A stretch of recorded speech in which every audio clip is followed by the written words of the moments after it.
welcome for those who haven't been here before. I'm Helen Patterson, and I'm the founder of Life Works Well, which is an HR consultancy, and we help scaling organizations create healthy, high performance, and heart-centered cultures. And so I started doing these mentor circles as a way to give back to small business leaders primarily, but also HR professionals. When we started with the pandemic, to share knowledge. We've had so many different topics, and I never know who's showing up, but it's been a really great journey to have a space where it's not just a talking head webinar. We have dialogue, we've had guests, we have open discussion. I usually, share a few things first, but really welcoming everybody to today's discussion. I'm very excited. And I think, if we think about the last year, we were just talking before we started formally about the pandemic and everything that people have been through. Resilience has been talked about a lot. So this is a great topic today. And for those that couldn't make it, that signed up, you can see the recording later. So one of the things that we're going to cover today, because part of it's Women's History Month, and we like to have a theme here at Life Works Well, celebrating not only history, but also what we're doing today to move things forward in the world. And so I wanted to also honor Karen because she's such an amazing, inspirational, current day woman who will be going down in history, no doubt, already is. And so I'll talk a little bit about how we met, just some of our own reflections and strategies and tips. We'll have a Q&A. We're going to dive in. We never know where it's going to lead. Feel free to put questions in the chat as we go as well. I always start with my quotes. Maya Angelou, which many, I'm sure many know and are inspired by as well. And so much about resilience is, it's an internal thing. How do we learn it? How do we develop it? It's not like any of us were taught it when we grew up. How do we educate our children about it? And it also is that impact about all those things, and especially when Karen shares some of her story, how, when I look at it, many would not have got through the way you have, and it's happening to you, but you're not being refused, you're refusing to be reduced by it. I just love that, and that you have carried on. So this quote really, I thought, aligned with that. I also want to formally acknowledge the land we're meeting on, and across Canada, it is the traditional territory of many nations.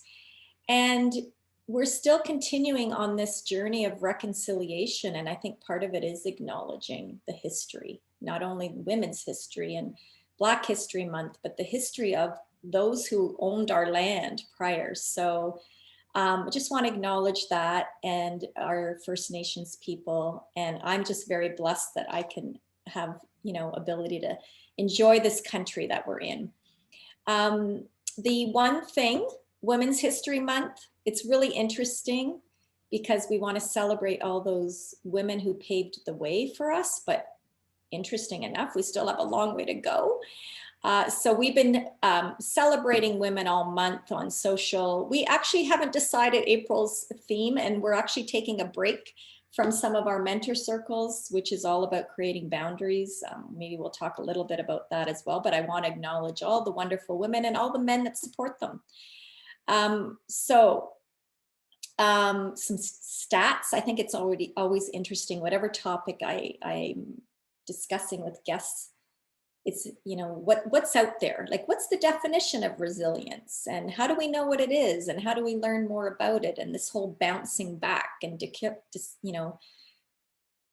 getting over difficulties. But so we used to think, and this is me personally, I used to think you have to be strong and tough, but maybe not. Maybe you need to live through and feel what you feel. So we'll chat a little bit about that. And so I'm so excited. Karen, oh my gosh, she is such an amazing woman. And we met as part of a coaching group, and we had a retreat in January 2020. And one of the things they offered, instead of staying in your own room, if you wanted to share a room with someone. And so Karen and I decided to share rooms and share a room. And that is how we really got to know each other. And I got to learn a lot about Karen. And I also taught her about Matthew McConaughey's evening meditation to get us to sleep, which is sort of fun. But what I've seen over the last, like that, we had no idea when we were celebrating in Mexico and just having a wonderful time and talking about the amazing year we were going to have. And then, you know, what happens. So to see what you've done has been just inspiring. Not only has she been recognized, you know, by RBC Canadian Women Entrepreneur Awards, nominated again, you know, 7 years later, maybe it's that 7-year thing, you know, author of We Are Unbreakable. And the stories in this are also demonstrations of, again, celebrating wonderful women in Nova Scotia after the tragedy that happened last year. I do have a book that is one winner gets this later. What a great book. I did finish it, and you had some tips at the end, so maybe we'll get into that as well. Just a wonderful mother, wonderful human being, and we are just so excited to have you today. You can read a little bit more. For those who haven't been here before, I will share the resources and the recording. There's a bunch of stuff here that I'm just going to scroll through. This is just meant to be for those that'll get the presentation later, because we want to talk about this. And then at the end, there's some some resources. I always love to share resources that I found helpful. You can check out our blog, lifeworkswell.ca. There's always, whatever topic we're talking about, I put up additional resources. So for those who want to learn how to, you know, become more resilient, those are great resources. Just some wonderful, wonderful things. I'm really glad that you're here. Again, we'll talk a little bit about the end where we can find you. It's all in this. I want to stop the share, which is why I just skipped through that. So thanks again for being here. I'm so excited. If you want to just see Karen, you can put it on speaker, your view on speaker as well. If you like the gallery, that's great too. As I said, again, feel free to put comments in the chat or questions as we go. So, my friend, Hi. I miss you. I miss you too. And I have to say, I have gone to sleep with Matthew McConaughey every night since we were in Mexico. So I like to tell you're people, lucky. I like to tell people that as a single person, I sleep with Matthew McConaughey every night. Oh, wow. And you know what? It's funny. I just picked up and read his book, Green Lights, which is really good. And someone said there's an audio that he does. So I'm like, darn it, I'm going to have to go listen to the audio. Something about his voice. Anyway, not everybody's a fan, but I am. And so again, let me just start by asking you, Karen, like, what is your definition of resilience? How would you describe it? Similar to how the definition describes it, but I like to put it in kind of easier terms, in that it's like a muscle, and like every other muscle in your body, the more you use it, the stronger it gets. So I think a lot of people overthink resilience and think it's bigger than it actually is, but it's really just your ability to get back up when you get knocked down. And the more you believe that you can, the easier it is. And I think it all goes back to that belief in yourself that you can get through whatever the hard time is that's being presented to you, and that you can do it successfully. And like I said, belief in yourself is the first key to being resilient. Mm-hmm.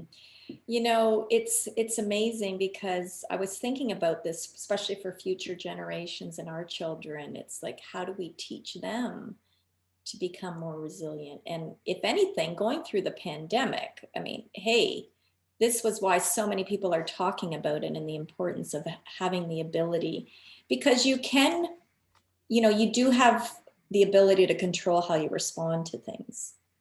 And so that's also a big part of it. So Karen, not everybody here may know your story, and I don't know how much you want to share, but let's just focus a little bit on 2020, because I mean, there's a lot more history before that that has created who you are today. But we've heard so many difficulties. And, you know, when I think back, we were in Mexico, we were all excited. We're going to be building our businesses and we're going to take over the world and we're going to speak. And, you know, you hear this. And I know you were getting ready to create some programs and we're, you know, thinking about what you were going to do with your own business and having been an entrepreneur before you've had many. The first thing that happened a little bit into what after the lockdown was the mass shooting. And that was very, very difficult for the Nova Scotian population, but you personally. And I wonder how much you're willing to share about, you know, what happened. I'm an open book. I know you are, but it's like, it's emotional too, right? So, but maybe talking a little bit about that. That was the biggest mass shooting in Canada, in the history of Canada, and you were very personally impacted. So thinking back, like, you get that, it happens. How did you use resilience and what you've learned from prior history to get through it? I have to say that morning, I woke up, and Nova Scotia is a very small place, and it feels like you know everybody. You don't actually, but you know, there's connections. So 22 people were killed in a 12-hour period. And one of them was a pregnant lady who was going to announce to her family the next weekend that she was pregnant. So there were a lot of really tough stories about the people that were lost in that tragedy, and all innocent people who had done nothing. You know, just a lot of them were random people that the shooter didn't even know. And he drove 90 kilometers and killed those people on his travels, which is just something that none of the police in our country have ever had to deal with before. And even you hear of the mass shootings in the United States, but usually it's in one place. You know, somebody walks into a store and shoots people, but they don't drive for 90 kilometers. And the man was driving a vehicle that he had made look like a police car. He was wearing an RCMP uniform. So it was so difficult for everybody involved, because even the RCMP officers didn't know if the car they were meeting on the road was one of their own or him. And so the last victim of that shooting was a good friend of mine named Gina Goulet. And he also shot her dog, and he shot a couple of other people's pets too. But her dog survived and is with her daughter now. So she was a single mom. She was a 2-time cancer survivor. She had just finished her cancer treatment for the 2nd time. And her voice still is in my head all the time. And I think what I did at the time to get through it was to channel her energy. And I just thought, she wouldn't want me to sit here and cry. And I did cry for days. Many of us did. It was just such a shock. And the story is that this whole shooting started because of an argument he had with his spouse, and that there was a lot of domestic violence that happened before this. So for me, who's also a domestic violence survivor, it triggered a lot of things. And this man just went and knocked on people's doors and shot them. So there was a lot of fear in our province. There was a lot of, that doesn't happen here, because it doesn't. I mean, we don't lock our doors in Nova Scotia. If, you know, you have workers come to your house, you invite them in for dinner. We're known to be friendly people. And it just was a shock to know that somebody who lives here, who, you know, he was a professional, he didn't, you know, look like somebody who would shoot people. You know, you get these stereotypical visions of in your head of the Freddy Kruegers and, you know, the people who do these things. And he was just a regular looking guy who was someone you look like you could trust. So we really, as a province, had to come up with some tactics to get through this. And I'm just so proud of the people here, of what we did. Almost well, every day that I go somewhere, I see about half of the vehicles that you see on the road have a Nova Scotia Strong decal on them somewhere. Everybody just went into help mode. Like, how can we help these people? How can we make it better for these families? And for me, helping is healing, and it doesn't have to be a huge thing. Like, I went into overdrive and raised $96,000 for the families in 3 months through my clothing company. But so many people just made those decals and said, gave them to the friends and said, put them on your car. There were little fundraisers that made $500 that they donated to the fund for the families. And I think that's what brought us as a province so much closer together, is we just thought, you know what, we have to stick together here. And we have to show the world we're not the home of Canada's worst mass shooting. We are kind, friendly Nova Scotia. And I think we really kind of made an impact on the world by how well we dealt with this. And there's still a lot of complication behind it, and an inquiry to find out, you know, if the RCMP did their jobs properly and all that stuff. But at the end of the day, I'm very proud to be a Nova Scotian and to have been able to help in that way, and to have shown people, and my children especially, we talked about kids at the beginning, but I think we need to show kids that turmoil and hard situations are normal.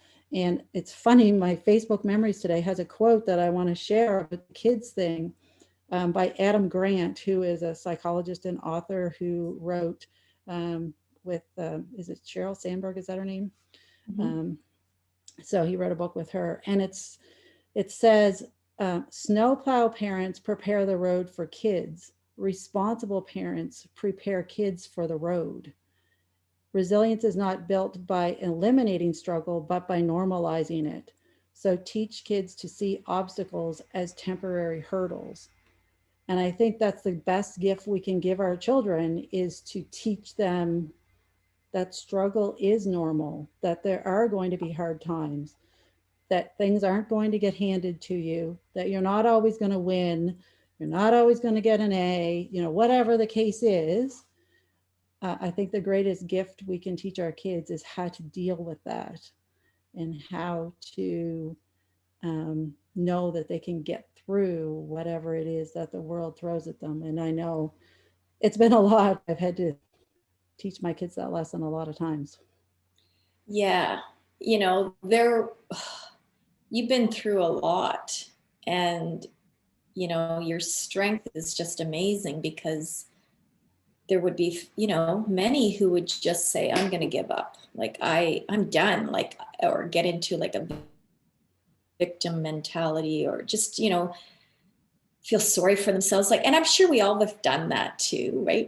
But it's like, how do you, you know, how do you, so let's get a little practical if we can. So tell me, like, because I think a lot of it's related to self-care as well, right? Mm-hmm. But how do you find the strength and that resilience? Do you practice any like daily things?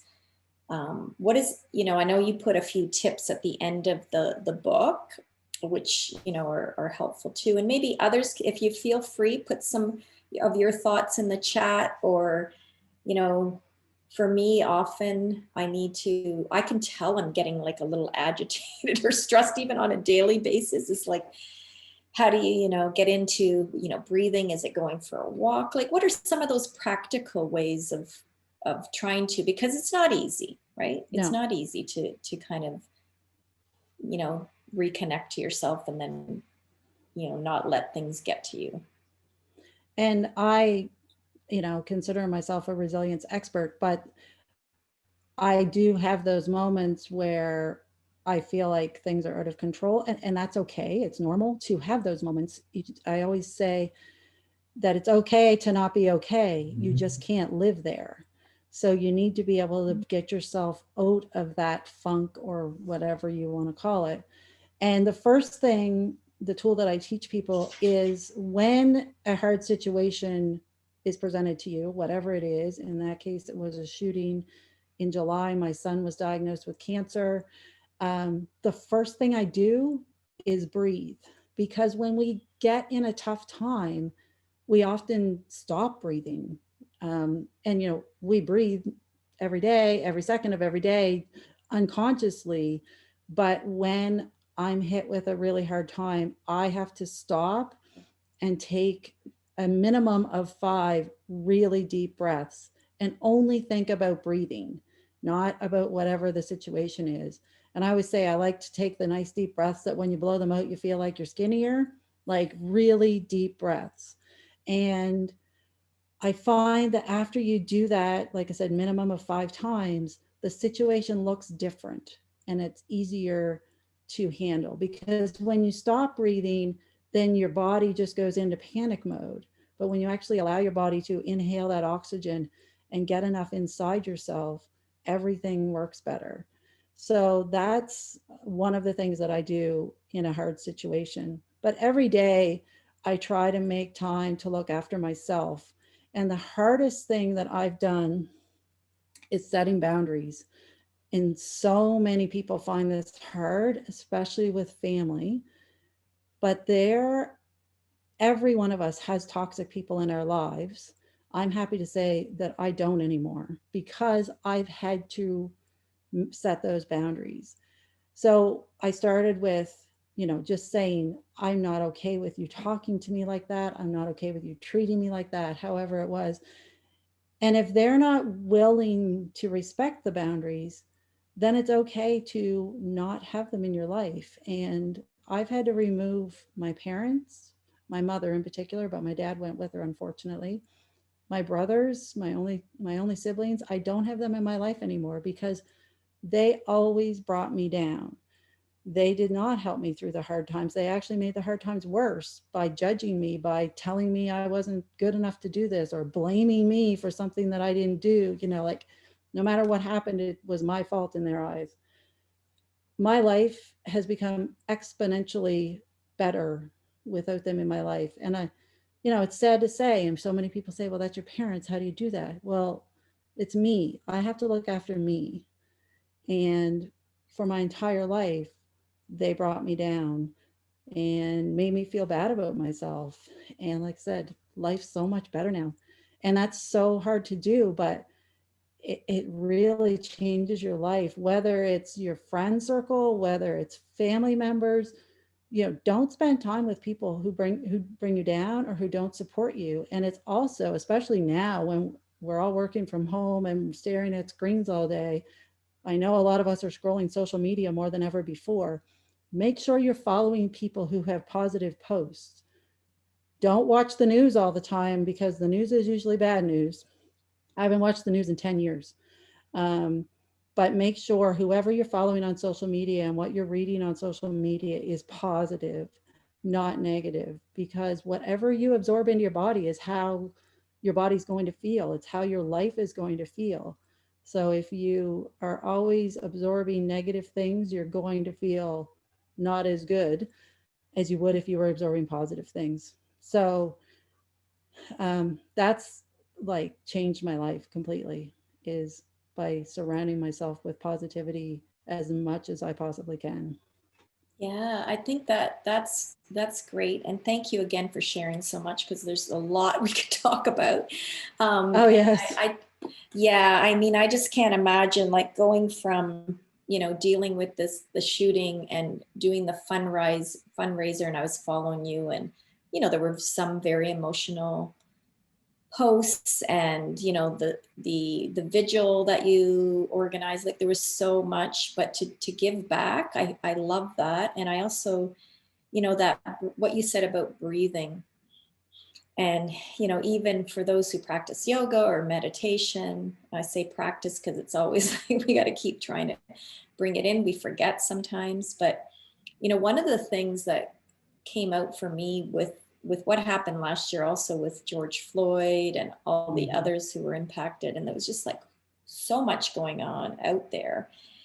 And his words about not breathing, and it just hit me so hard, like how much breath, like just the word breath and breathe, it just has such a different meaning now to me. And that's That's where when you feel stressed, like you're having a hard time breathing, you're like, you're trying to catch your breath, you're trying to, deal with everything.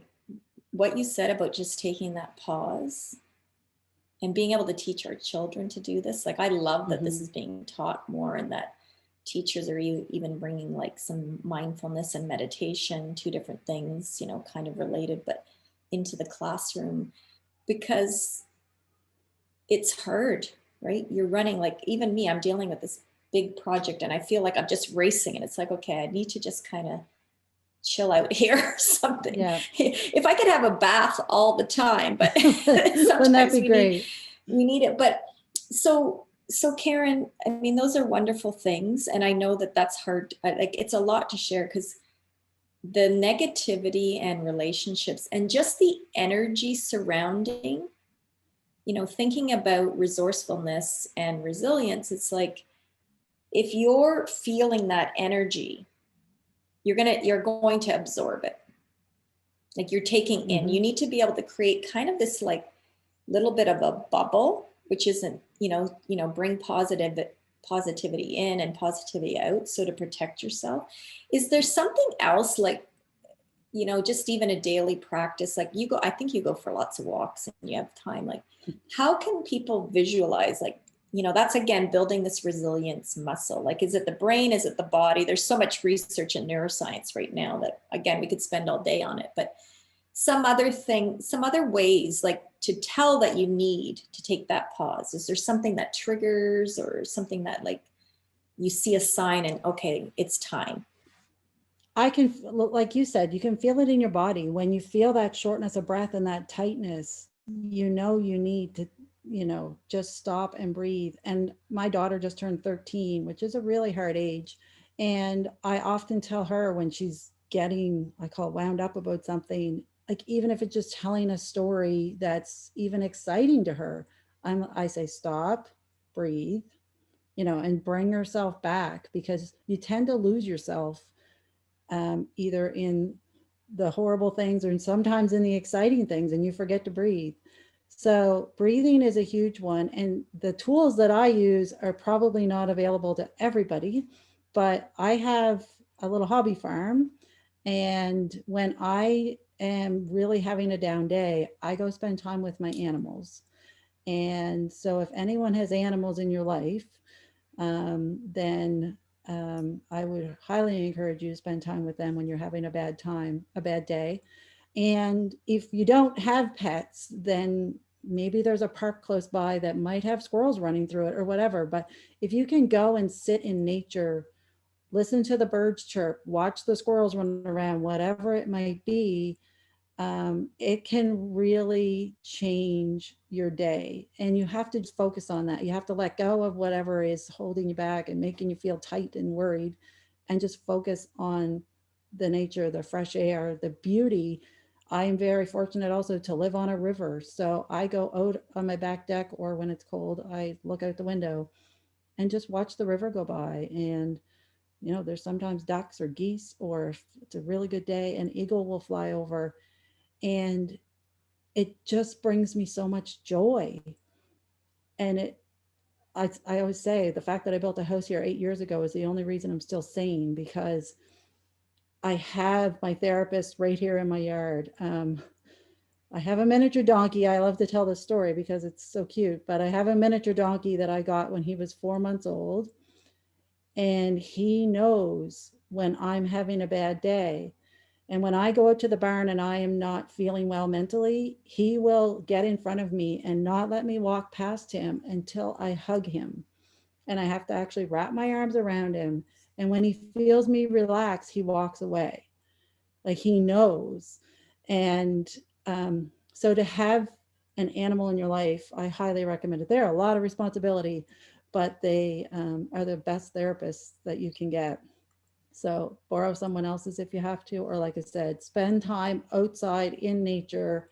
It is so healing to be able to do that. Oh, that's amazing. What's your donkey's name again? Wilbur. It is Wilbur. That's what came Yeah. to my head, but I thought, it's funny because the kids had been bugging us for a long time to get a dog. And Tim and I, my husband, we didn't have dogs growing up. I had lots of cats. They always slept in my head and all kinds of things. But so we finally did before the pandemic, which is interesting because everybody else, I think so many people, I don't know how many people got puppies during the last year. It's been A great. lot.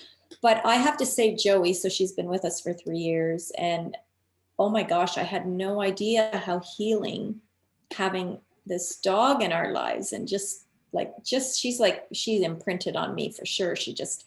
She has to sleep, right? She's very tiny. She's a tiny golden doodle. She has to sleep with me. And I just think it's amazing. So that's a great point about, there are actual therapists that do pet therapy. They do, we have a colleague that has horses, that does horse with her, equestrian, coaching and all kinds of other things. Like I've read a bit about that too, healing through being with animals. I think that's amazing. And again, it's all that universe energy connected, right? As far as that.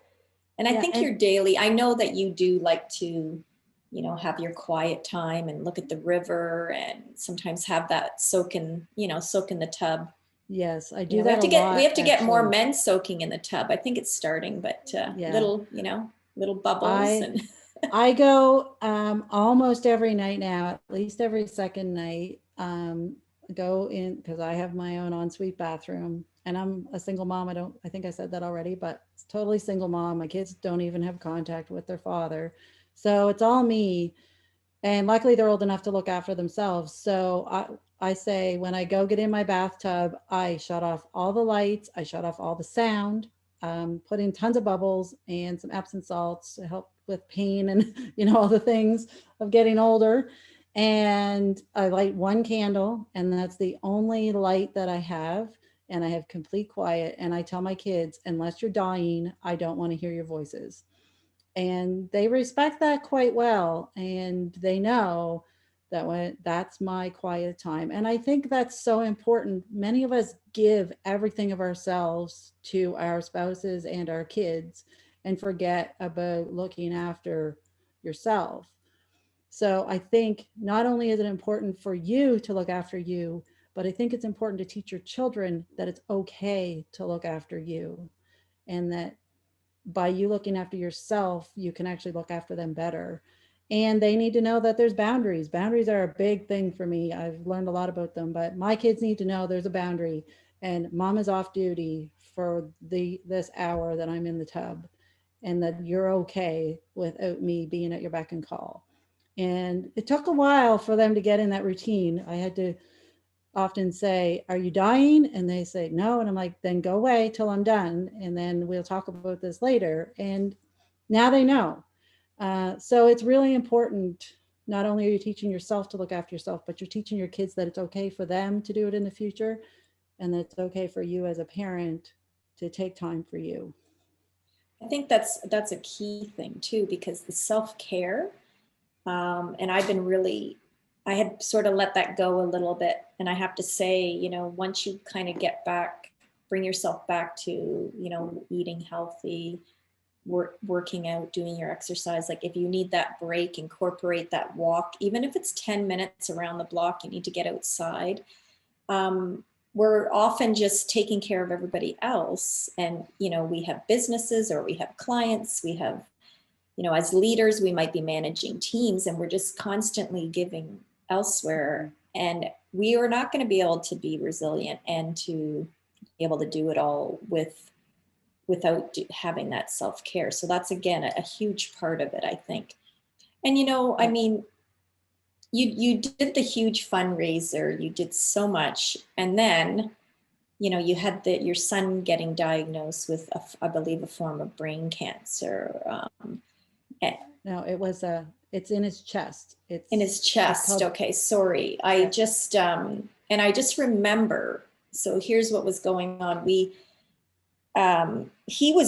moved to Ontario for a bit, and then the pandemic hit. And so he moved back home, which was obviously there was a reason for it. The universe brings you what you need sometimes, because he needed to be home, because shortly after that is when the diagnosis happened, right? So you're dealing with that. And again, so we had the pandemic, the shooting, you did the fundraiser, you lost one of your closest friends. And I know you mentioned her a few times in the book, and she's with you, which is wonderful. And then your son, like most people would not have like, I don't know how you, like you, it's again, you've had the other past things that I guess helped you build, but what did you do with that? Because, you know, for others who may have like a situation like that in the future where, you know, I have caregiving for my mom who has Alzheimer's. So yeah, I'm always getting a call, and how do I deal with that? So how do you know, what helped you get through that is linked to what we're talking about today? Again, the breathing was the big thing for me. So the day that we first found out was the first time he ever went to the hospital by himself, because he was 19 at that time. He's turned 20 since, but he's never gone to the hospital by himself. He doesn't get sick very often. So I've always gone with him to the doctor because he was always a little kid. So that day he went to the emergency room by himself because of COVID restrictions. I couldn't go with him, and he was gone for 12 hours and wasn't texting me enough for my liking. So naturally I was really worried. And then the doctor actually called me on speakerphone from his room and said, "We found a very large mass in his chest that we believe is cancer." And we found out less than 2 weeks later, well, actually 3 days later, he went in for a biopsy, which I wasn't allowed to stay in for. And I was really upset. It's the first time I've ever cried in front of a doctor, to be honest, because they told me I had to leave. And I said, "You guys are sticking a needle in my son's chest, inches, not even inches, like millimeters away from his heart." And I said, "I kind of want to be here." And they said, "I'm sorry, you have to leave." So I sat in my truck for 4.5 hours in the parking lot while he was in there. And I spent a lot of hours sitting in my truck because I couldn't go into any of his treatments or anything. And it was hard. It was really hard. But I think his strength is what got me through, because through everything I've been through with my kids, I've taught them to have this incredible amount of strength. And he was just so strong and calm about it all. And neither of us ever got really worried. Like, we just had this attitude of, we can do this. And it really helped us both through it all to have each other and to have that attitude of, we can handle this. We've done harder things. And to have trust in the medical team that they knew what they were doing. Luckily, we've had some great doctors and nurses that have cared for him. So it just really helped. But since that, and especially from the end of December to February 3rd, we were going for radiation treatment every weekday. And it's an hour drive each way from here to the hospital because we live out in the country. So it was, busy, busy, busy. Plus, I'm still trying to run a business and look after his sister and look after the house and the animals. And so it was a lot. And that's when I really made sure that I took those baths, that I went out and spent 5 minutes with the animals. Whatever the case was, I made sure that I found something to fill my cup up every day, because the analogy is you can't pour from an empty cup, and you absolutely can't. So I made sure that I looked after myself. And those days when I was sitting in the parking lot, I would take a book with me, or when I knew that his appointment was going to be whatever, enough time for me to go for a good walk, I would go for a walk around the city. There's a beautiful public gardens in the middle of Halifax, like 2 blocks from the hospital. I would go sit in the public gardens, take my iPad with me and do some work, whatever, read a book.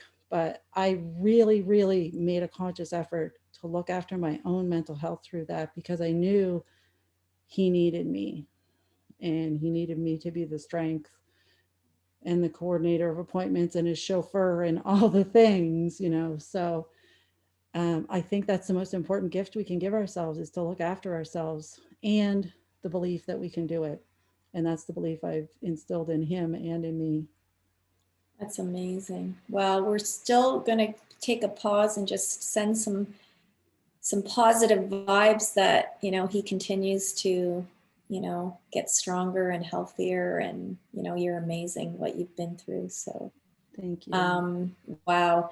I mean, we could spend all day on your We life could. and everything. And so if you know, as I said, I'll send information. We'll talk at the end about where we can find you. But you know, because I support organizations as well, you know, I really, really hope that if anything that happened over the last year, that organizations are finally going to pay attention to this and help their employees find the skills that they need to navigate. I mean, I've seen firsthand how you can just see how a team, like having to work virtually all of a sudden, and the energy level is gone from people that were really, really, you know,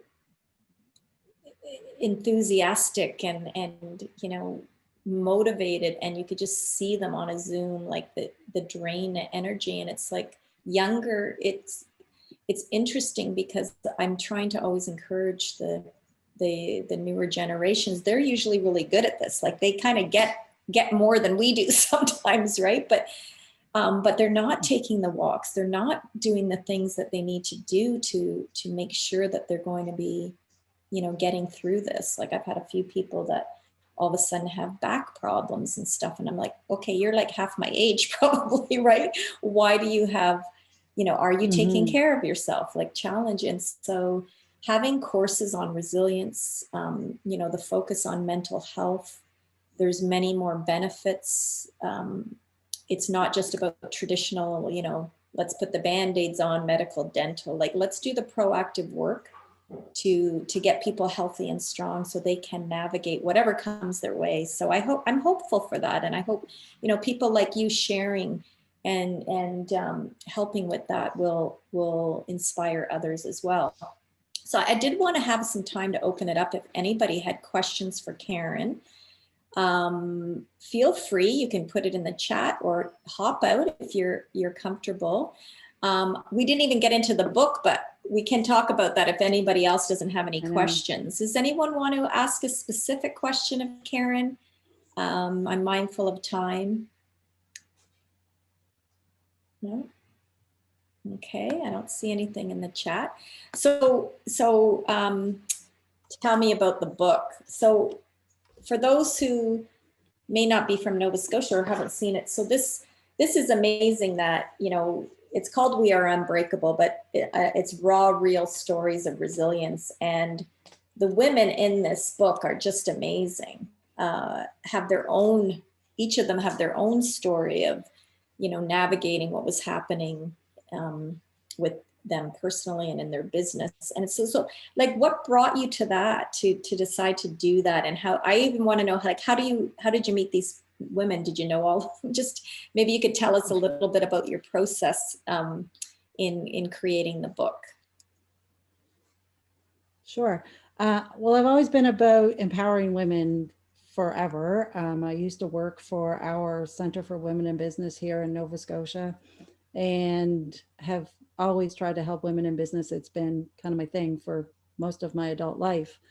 So one morning in October, I literally, it sounds strange, but for anyone who is any kind of spiritual, you'll understand. But I heard a voice in my head, and I call that voice Gina now after my friend that was taken in the shooting, because she was this fierce woman who never let anything slow her down.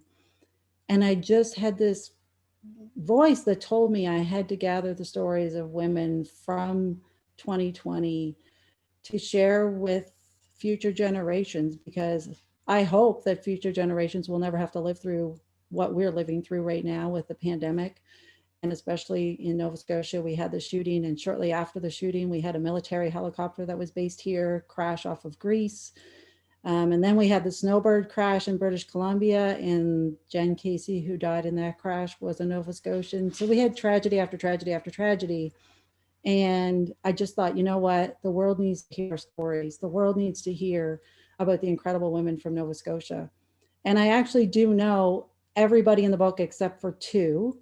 So I reached out to about 40 different people, and I said it was meant to be, I think, because 21 got back to me, plus my story made 22 stories. And that was the number of victims of the shooting. And I just thought, you know what? The universe is telling me that's the number that it's supposed to be. So I try to get as many women from different age groups and different professions as I could, even different cultures, to get their perspective of what it was like to live through 2020 here in Nova Scotia. Two of them are immigrants. One of them just came from Nigeria the year before the pandemic. So it's really cool to read the stories, and they actually wrote the story. I didn't interview them. I said, I want you to write your story in your words. And so one reader sent me a message and said she felt like she was sitting at her kitchen table having tea with each of the ladies as she read the stories, because you just feel so connected to them.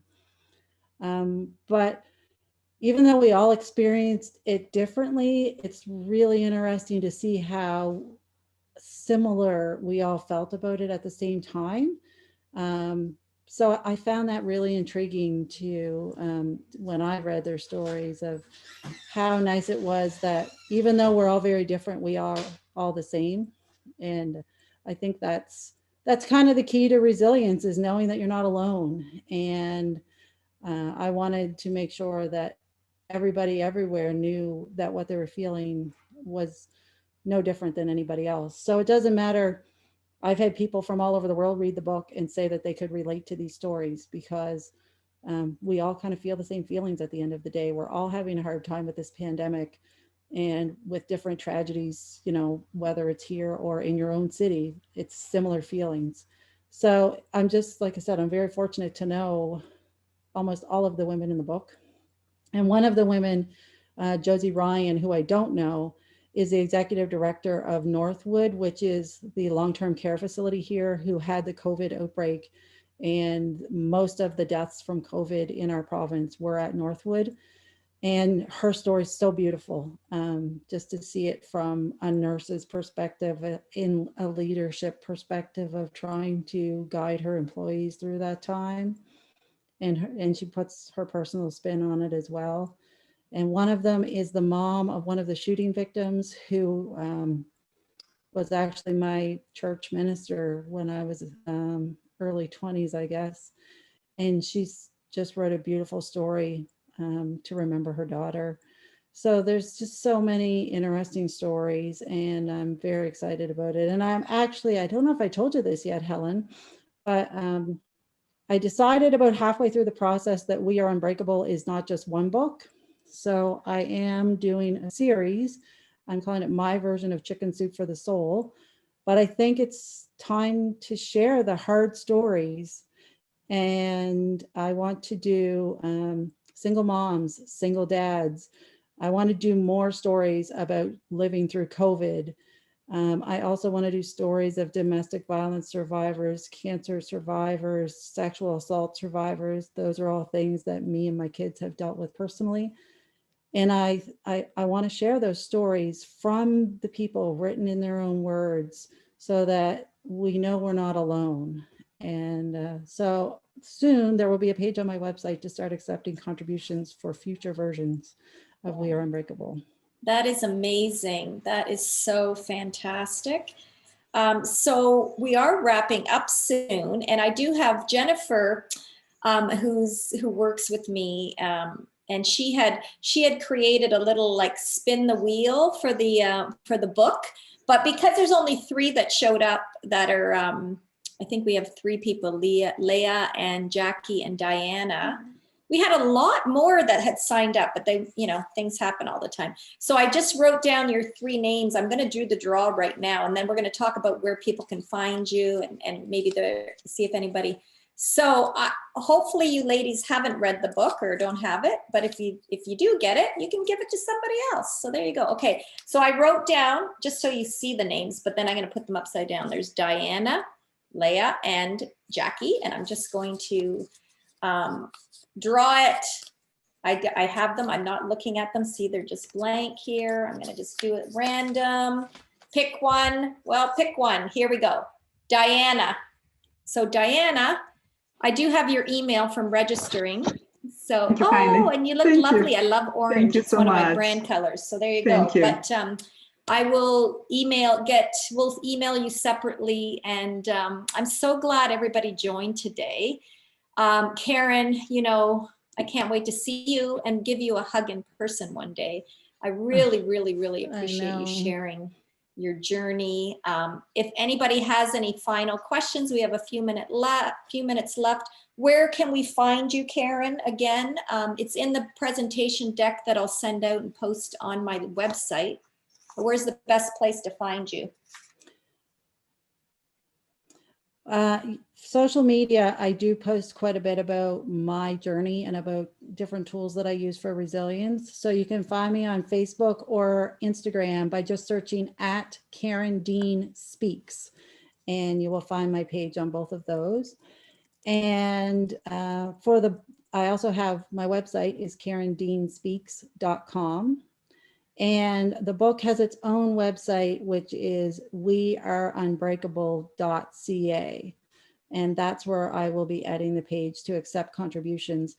So if any of you know of anyone or would like to be a contributor to one of the books in the future, go to that webpage, and it's not there yet, but it will be soon. But I will also be posting it on my social media when I'm going to start accepting contributions. And I do a little bragging because the book, We Are Unbreakable, when I released it on Amazon on November 24th, the next day it went up as high as number 52 out of 8 million books on Amazon in Canada.